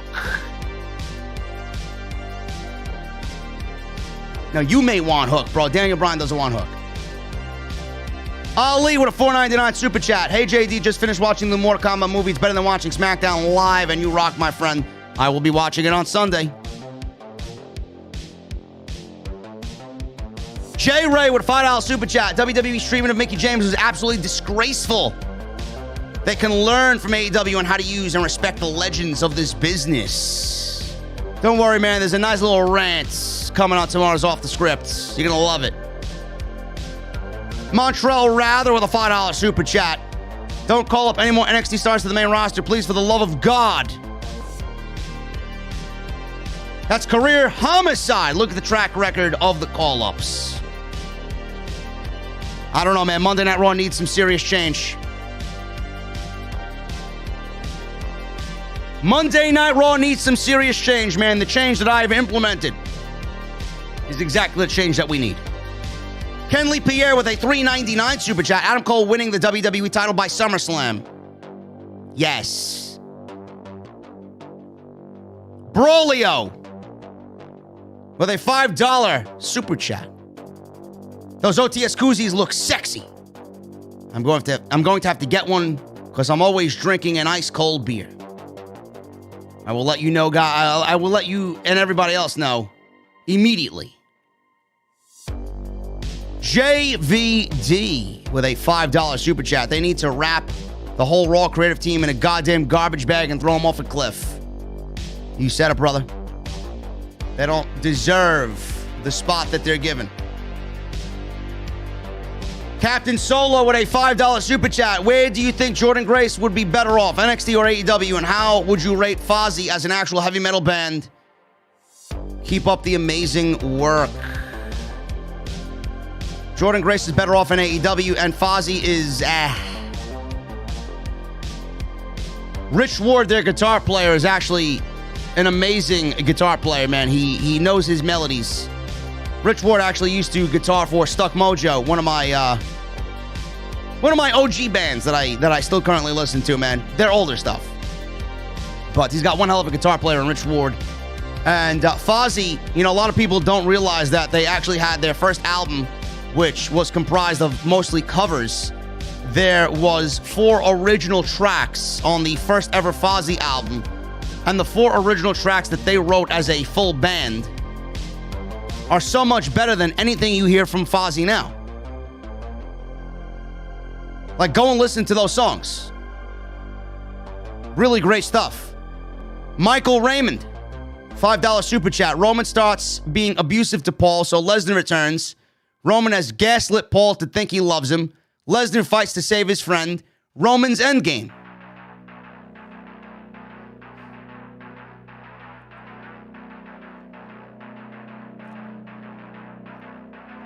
You want Roman's endgame to be Brock Lesnar?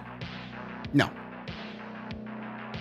Roman's endgame needs to be somebody that is legitimately going to benefit from it. You already gave Lesnar the Undertaker's endgame, which was the Shriek. Why are we going to give him Roman Reigns? If you want to tell that story and have Reigns beat Lesnar. That's what needs to happen. J-Ray with a $5 super chat and a $5 super chat. $10 super chat in total. JD, I've heard from multiple credible sources that Bruce Pritchard is really behind Mickey's trash bag care package and Carano is the fall guy. I know. You ain't telling me something I don't know, man. Where did you hear that? Where did you hear that? Bruce made a pass at Mickie once, and she turned him down cold. He's hated her ever since. Bruce also hates Nick Aldis due to this very reason. Bro, where did you get this information from? I'd love to know who your multiple credible sources are, man. I didn't say anything like that on the podcast tomorrow, but I did mention that Bruce Pritchard and Nick Aldis got into a little back and forth last year. And the reason why Mickie James was buried is because of that. I can't take it out on you because, you don't work for me, but I can take it out on your wife. Go fuck yourself, man.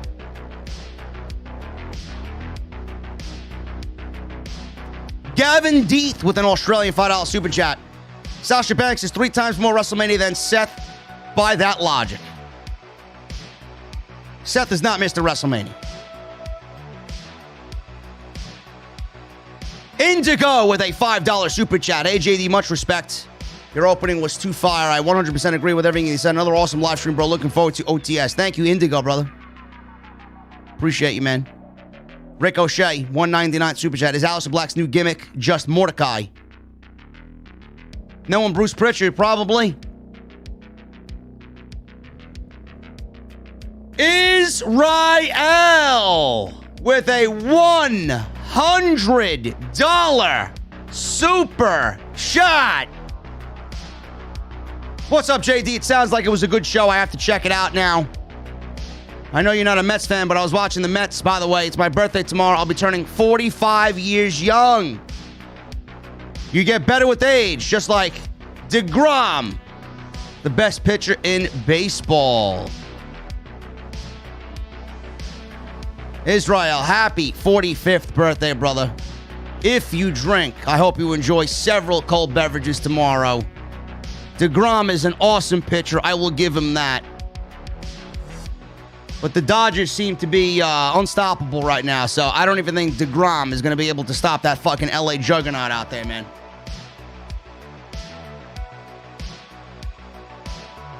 Appreciate you, man. Thank you and happy birthday. Everybody in the chat, leave Laura and Israel birthday cake emojis to celebrate their birthday, man. Go. World of Wrestling with a $5 super chat. Cesaro needs to face Reigns at SummerSlam and lose.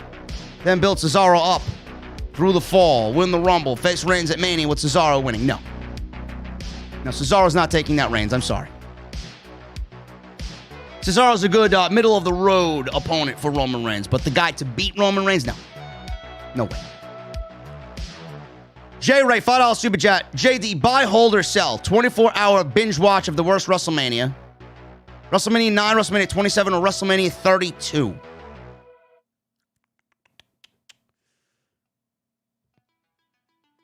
Buy on WrestleMania 9. Hold on WrestleMania 32. And sell on WrestleMania 27. And then the only reason why I buy WrestleMania 9 is because of Bobby Heenan and Jim Ross. Vinny Colombo with a $5 super chat. Do you know what happened to the full-blooded Italians? As a boy, I saw them as role models until Vince put Big Vito in a dress. I hope they are well. I think Big Vito's working for Vince Russo and his brand network, if I'm not mistaken. What happened to the other full-blooded Italians? I have no idea, man. Maybe on Arthur Avenue somewhere, hanging around at some Italian restaurant, drinking wine and eating fucking cannolis all day. I don't know. Oh my God, those greens with the $4.99 super chat. I think Daniel Bryan is on his way out of WWE. You could be right, greens. We don't know. I gave you every possible situation. We'll see what happens and what movie makes next. Gemini 605 becomes a new member of the OTS venue, man. You sit in VIP with me. What are you drinking? Get this man a fucking drink. Come on. Come on, Jesse. Fill the ice, put it in the cup, pour. Get him what he wants. Make it a double. Ali with a $4.99 super chat. Hey, JD, when did you start hating on Kevin Dunn? And can you do an impression of him on how SmackDown Live was? When did I start hating on Kevin Dunn? I don't know, man. Kevin Dunn is just a fucking geek. Daniel Bryan is a vanilla midget.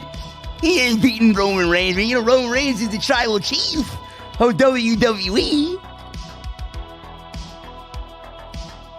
Michael Raymond with a $2 super chat. JD, Aleister Black's promo was from the broom closet. Yeah, he just added candles for illumination and some smoke. Edgar Estrada with a $5 super chat. What's up, JD? Call Dominik Perez and his son Ashton Goons. Welcome to Goon City, folks. Dominik Perez and his son Ashton. You fucking goons, man.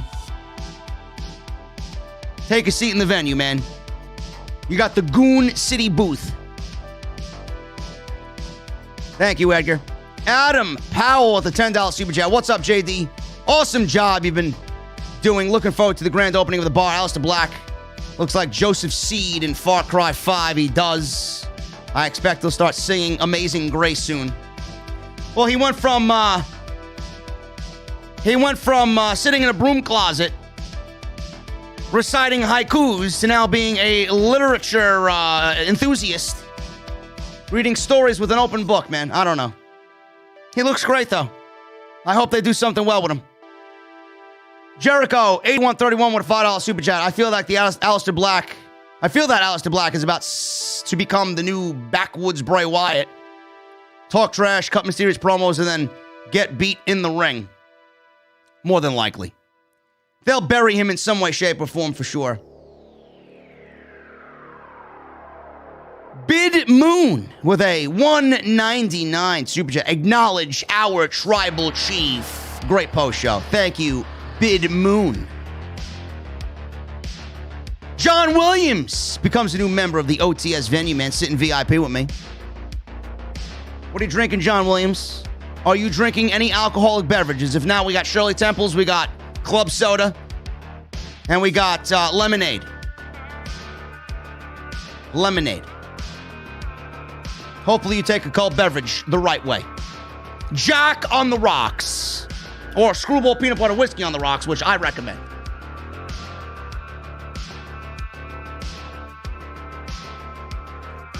Laura Conway with a $19.99 super chat. It's this girl's birthday and she's donating me money. Hey, JD, today's my birthday and there's no one else or nowhere else I'd rather be than watching your SmackDown review. Love you and my OTS family. Laura, happy fucking birthday, will you? Have a happy birthday. Thank you for the $19.99 super chat.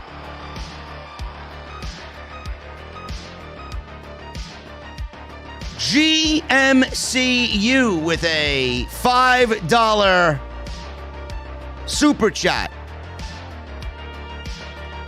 Hi, JD. Greetings from Peru. Whatever Peru's currency is. Pesos. Do you think Cesaro needs a manager? Because I do. I really want him to get pushed, but I feel like he has absolutely no personality. Thank you for the greetings from Peru, brother. No, Cesaro doesn't need a mouthpiece. I think Cesaro is good enough to cut a promo on his own. He'll never get better if you put a manager in front of him, man. Never.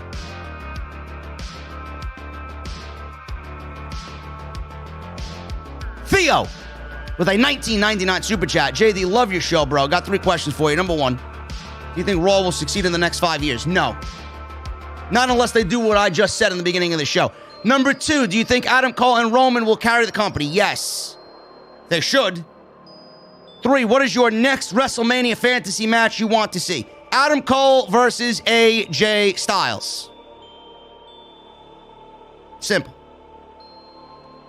Finn Ebbs with a $4.99 super chat. I acknowledge JD as the IWC Tribal Chief, but the IWC Queen, Demon Diva, tweeted she fell and she's concussed with brain swelling. Wow, this is sad news. No wonder I didn't see her in the chat. I had no idea. She fell. She's concussed with brain swelling. Everybody in the chat, leave me a prayer emoji for Issa, Demon Diva, right now. In hopes of a speedy recovery, man. The power of the off-the-script community will be sent her way. Hopefully she gets better. I didn't know that. That's terrible. I had no clue. Furious Nation with a $10 super chat. What's up, JD? In my opinion, I can see Edge costing Bryan next week with Bryan versus Edge at SummerSlam, with Bryan getting his job back. Shades of Ciampa, Gargano from Listen, man, I love that. I didn't think about that. That's actually very good, too. I prefer Bryan versus Cole, but I'll take that as well. JVD, $5 super chat. Must suck to have the metal detectors go off wherever you go, but I guess Charlotte is used to it. Charlotte, I hear, is carrying a lot of titanium. She's got a titanium alloy casing on that android body, man. I hear it's bulletproof as well. I hear it's got fucking 7G. Never mind 5G, man. She's already fucking super advanced. Jace with a $2 super chat. How long do you think Roman's title reign should be? 2 years, easy. 2 years, maximum.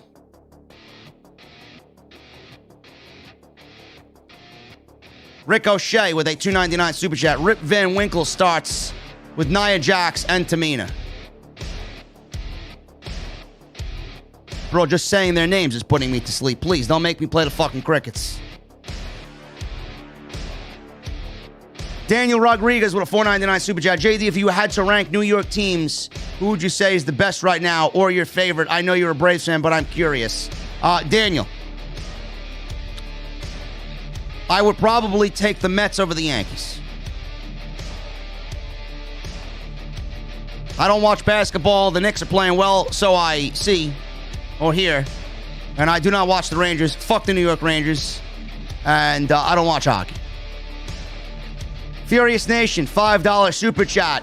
Sami Zayn is a meme and a national treasure. Indeed he is, man. Sami Zayn is a fucking beast. Michael Raymond with a $5 super chat. JD, you are right about Lesnar Reigns. I do think that a story with Heyman having to make a choice between an old friend and a savior is fascinating. Yes, but Reigns should go over. You're not giving Lesnar Reigns after a 2-year title reign and having him beat Reigns. No way. That's so counterproductive, man. That's fucking awful. Daniel Rodriguez, $3.99 super chat. Don't sleep on my Boston Red Sox and fuck the Yankees. Listen, man, I agree with you. I take the Red Sox over the Yankees any day of the week. I got a good buddy that works at Fenway Park. James Horak with a $5 super chat. Who do you think will end up taking the title from Roman? At this point, I don't give a shit who it is, man. Roman is not losing the championship, so stop asking. The man's got literally another year and a half. Munchie Time with a $9.99 super chat. Just here to support the best podcaster in the game. I didn't watch SmackDown tonight. Cheers, JD. Can't wait for the grand opening of the venue and the new CNC season. Oh, it's going to be good, man. It's going to be good. Thank you for the $9.99, brother. Edgar Estrada with a $20 super chat. Yo, thanks for making me and my daughter die of laughter with those crickets sound, man. That was fucking brilliant. Can you play it one more time? Happy birthday to the best, Laura Conway. Hope you have a great weekend. OTS for life. Nia Jax and Shayna Baszler, man.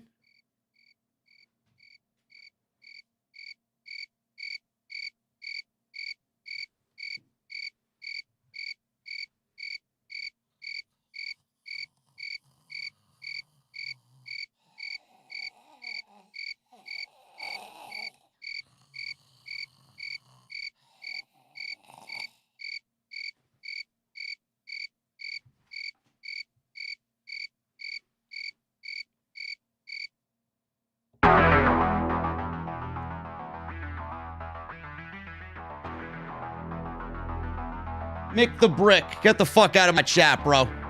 That's why you're in my fucking chat at 12:05 a.m. on a Friday night, man. I'm gonna give your fucking mother a brick after the show's over. She ain't gonna know what fucking hit her, man. Right in the fucking pussy. Fucking bitch. Get the fuck out of my chat. My dick is gonna be as hard as a fucking brick while it's in your mother's mouth. Fuck out of here. Daniel Rodriguez, $2.99 super chat. Get Edgar an off the script show with Jesse. Yeah, no thank you. No thank you. I don't think Jesse approves. JDE with a $5 super chat and a $5 super chat, a $10 super chat in total. What matches for men and women would you like to see for titles at WrestleMania 38? This is to make people mad. Sasha should win the Royal Rumble 2021 and win at Mania. LMAO. Too early to tell, man. It really is too late to tell. As long as it doesn't include Charlotte.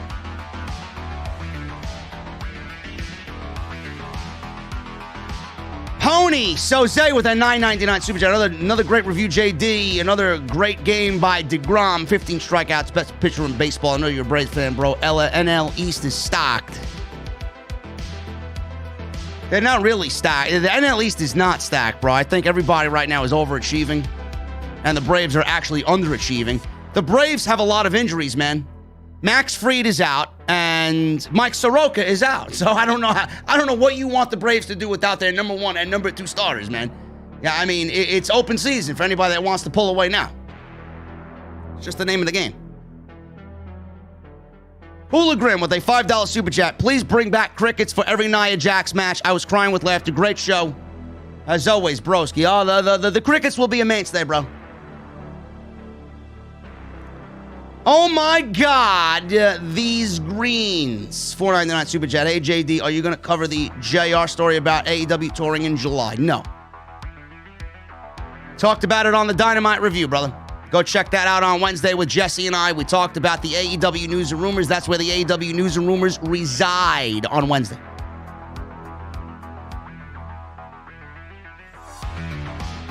Oh, Preston Macy, your comment got deleted. JD in his chat, man. Fucking Preston Macy's in JD's chat. Trolling, man.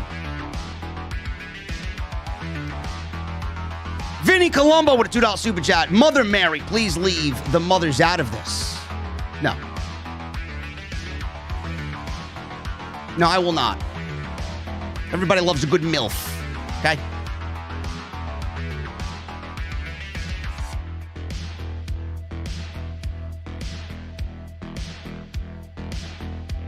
Pretty much it, guys. I'm about to go watch some Walking Dead. Man, I'm enjoying catching up on The Walking Dead, man. I really am.